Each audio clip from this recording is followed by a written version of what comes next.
Hi everyone, welcome back to my channel. My name's Colleen, Books the House Down.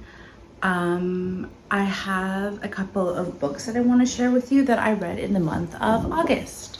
Quick disclaimer, there is like renovating happening in my building, so if you hear like banging about, that's just it. That's what I have to deal with living in a city, living in an old apartment that needs lots of repairs. This has been going on for the past week, I find. And there's never a really good time to film, so I just am gonna go for it. Also, my hair is kind of crazy. I'm at the point where I want to continue to grow it, but my natural hair is curly, so it's doing its thing, but it's fine. So here are the books that I have read for the month of August. 2 audiobooks and 5 physical books. I'll start off with the audiobooks. I have one of the physicals of the audiobook here. This is called Wow, No Thank You by Samantha Irby. Samantha Irby is a queer Black feminist and essayist. She's super funny. This came to me as a recommendation from someone at a bookstore here in Toronto. I said I wanted to laugh and I wanted to giggle because I love to read really heartbreaking things, and that was really rough for me and I needed a break. And so they said, Samantha Irby's your girl. So I brought this from the library, and then I also ended up borrowing the audiobook. I read a bit of it and then ended up finishing the rest of the book off in audiobook form. And I'm so glad I did, because Samantha's the one that reads the book. Her jokes land, and she can emphasize different points that she wants to make through audio that might not necessarily translate through just reading. I thought it was brilliant. I actually ended up buying the most recent book, and I read that for the month of September, so you'll see that later on in a different video. So yeah, this is the first audiobook that I listened to. The second audiobook I listened to, I don't have with me, or a copy of the book with me, so I'll put it either here or here, and I'm forgetting the name now. I'm sure it's Storyteller. I think that's the name. Storyteller by Dave Grohl. It is Dave Grohl's like memoir, pretty much. I love Dave Grohl. I love Nirvana. He seems to be like one of the nicer guys in rock and roll. It was really good. I really loved listening to it. Again, he was the one who narrates it. Such cool stories, such cool insight. Yeah, he is a legend in music and has been making music for a really long time. And he has some really interesting stories. So yeah, that's the second one. I would recommend that one, and I would recommend this. I don't do star ratings. I think I need to start. It's really hard for me though, and I fluctuate. I could read a book, and rate it like 4 stars or 5 stars, and then 2 years later I could look back at my rating and just be embarrassed that I gave that book a really high rating. I don't know, things change, feelings change. Some books sit with us longer than others. So yeah, it's hard for me, but I will try. Right now I'm doing a slay or nay thing, so those 2 books so far, slay. And then I read this book is 3 Summers by Margarita Liberi, translated by Karen Van Dyke. Is an NYRB book. I don't know what it's translated from. I think Greek. I want to say Greek.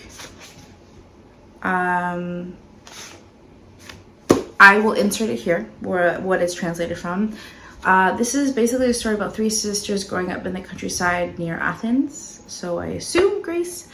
Greek, I really liked this. The descriptions of summertime were very real. I read it in the heat of summer in my friend's backyard and surrounded by fruit and veg and flowers.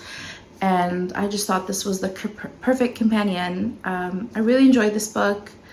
There were some bits of it that felt funky, only because this was a book that was written a little bit ago. When was it first?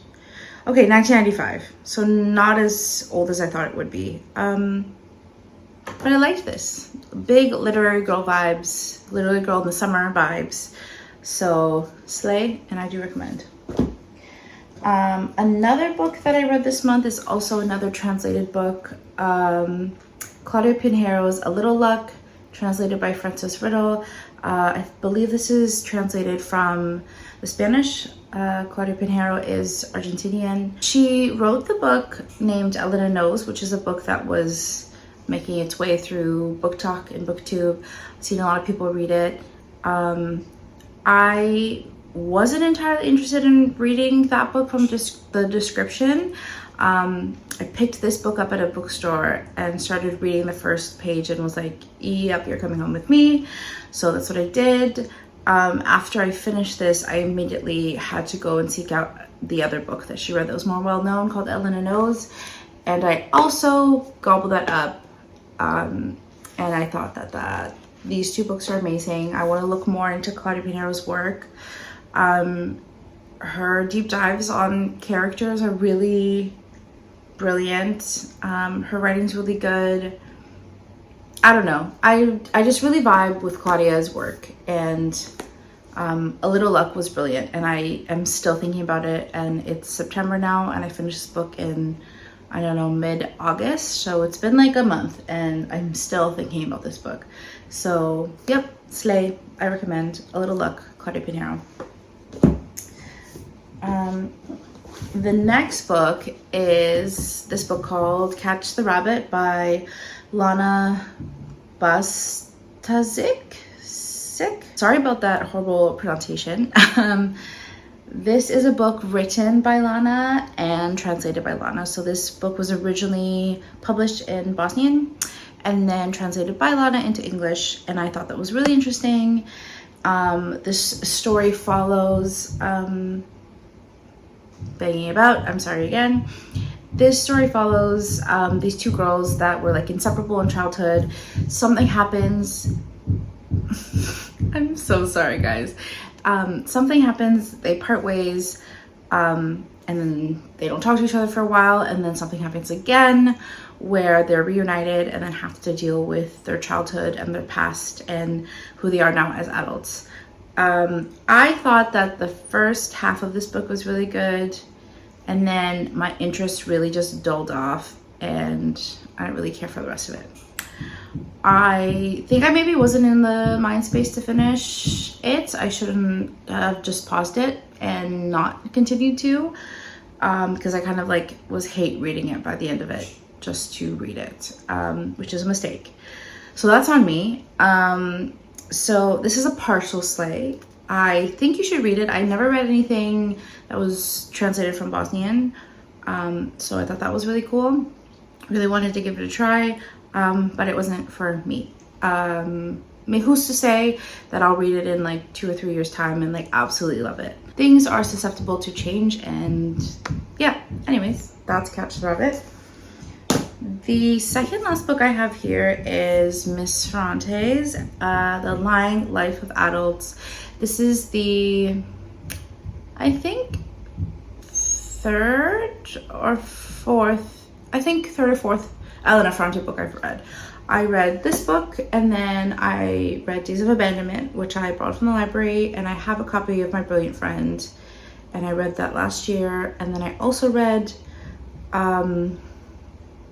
what's the one with the doll on the cover? That's like really ugly. The Lost Daughter. There you go. I still have yet to watch the movie. I think I'm gonna watch the movie tonight. I'm gonna ask my partner if she wants to watch the movie. I need to watch the movie. Oscar O'Neill, Olivia Colman. How could I have not seen it? But in the meantime, sorry. This is Elena Ferrante's The Lying Life of Adults. I adore this novel. I adore Elena Ferrante. There's something about her writing that I absolutely love, and something about the drama of it all. Elena Ferrante loves to, actually Iggy said this, where she was saying Elena's books are very like telenovela-like, which I agree. So like classic soap opera, drama-filled, family drama-filled. I live. So this was a big slay. I did like it. I do recommend. I do like that it was written from a perspective of a child. I do find that books that are written from that perspective, I do really well with. Yeah, loved it. Give it a shot. And the next book I have is, last but not least, River Mama by Zalika Reed Benta. This is a gift gifted to me from my loved friend Zoe. They were so sweet, and they ordered this in for me. They live in BC and I live in Ontario, Canada. And they called the local bookstore and asked if they could buy this and put it on hold for me. And then they one day was like, you gotta go pick up a book at a bookstore. And this was the gift. And we all read it around the same time, I believe. I think Zoe got an ARC, question mark? I think so. And read it and said it was really good and that I had done a copy, and I am so glad because I really enjoyed this book. Zalika Reed Benta wrote Frying Plantain, another book that takes place in Toronto. Zalika Reed Benta is from Toronto. I love books that take place in Toronto or have little Toronto snippets in them. Obviously, I was born and raised in Toronto, and the city means a lot to me. And it leans a lot to Zalika too, because you can so see the influence and the care in this book surrounding Toronto as a city. Toronto plays a character essentially in the book, and this is, yeah, I haven't read anything like this. I really enjoy Zalika's writing. It's basically about this girl who is out of grad school. She lives with her mom, doesn't really have any career prospects. She's in her mid to late 20s, and one day she comes across this Jamaican folklore character named River Mama, and her life kind of gets flipped upside down, and that's it, that's all. Honestly, this is really cool to go in kind of blind. I didn't really know that this book was actually coming out or what it was about when I got it in my hands, and I'm so glad. I really enjoyed it. I actually got to see Zalika Reed Benta at Toronto International Festival of Authors. She was there doing a conversation about diaspora with another author named Vincent Lam, and it was incredible. It was so good. She's so brilliant. I didn't get this book signed, but I got my other book by her signed, Frying Plantain, and I'm so happy. Yeah, this book was incredible. So these are all the books that I read and listened to in the month of August. What have you guys been listening to or reading? How was your summer? I'm sorry that this video is coming out late to y'all, but I mean, better late than never. Yeah, I have a couple videos coming out soon. My birthday just passed, so I did some damage and got a huge stack of books that I can't wait to share with y'all. But yeah, what are y'all reading now? How was your summer? I hope y'all are well. Talk to me in the comments below. Bye.